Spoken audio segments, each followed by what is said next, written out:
मैं हूँ माया, पाकिस्तान की वर्चुअल इन्फ्लुएंसर और आप मेरा इंटरव्यू देख रहे हैं बीबीसी उर्दू पर। What's my dream?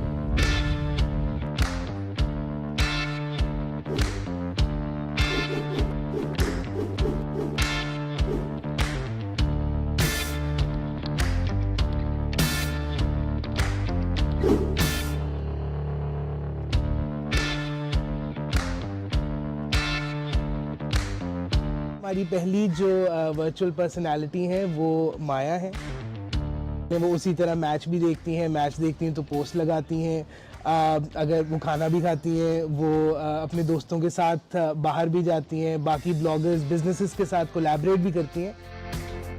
माया के साथ या कोई भी अगर वर्चुअल पर्सनालिटी हम बनाएंगे, उसका एक बहुत बड़ा जो बिजनेस एंड से हम देखते हैं जिसका फ़ायदा है, वो ये है कि वो एक ऐसी एंटिटी है जो बिल्कुल डिजिटल दुनिया में फंक्शन करती है।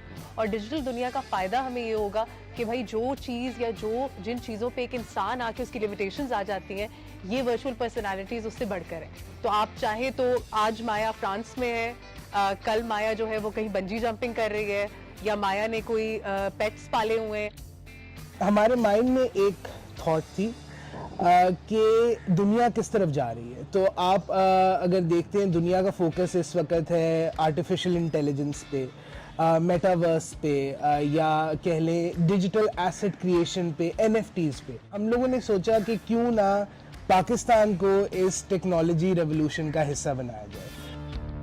आर्टिफिशियल इंटेलिजेंस एसेंशियली यही कहती है कि अच्छा, जो आपकी मशीन लर्निंग है वो आहिस्ता आहिस्ता ग्रो कर रही होती है, तो उसी तरह माया भी एक जगह नहीं रहेगी। माया की एज भी बढ़ेगी ओवर टाइम, उसका स्किल लेवल भी डिफरेंट होगा। जिस तरह कोई भी असली बंदा या औरत कोई भी होगी, उसी तरह वो भी चीज़ें लर्न करेगी ऑफ कोर्स।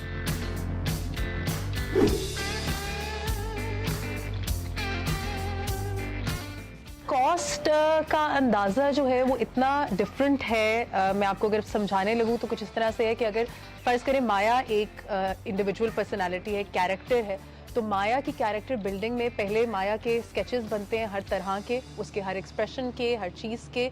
उसके बाद उसको एक 3D दुनिया में लेके जाया जाता है, उसको वहाँ पे उसकी रिगिंग की जाती है, और उसके बाद जाके वो एक तीसरे चौथे प्रोसेस के बाद जाके एक उसकी जिसको कहते हैं एक फिगर बनता है, एक एंगल बनता है।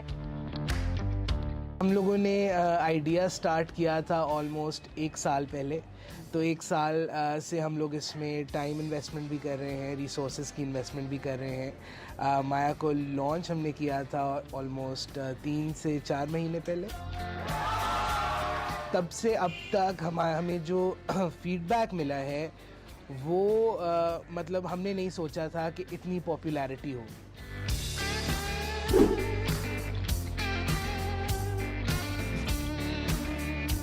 आर्ट की कोई कीमत नहीं होती, उसी तरह माया भी अपने आप को रिस्ट्रिक्ट नहीं करती।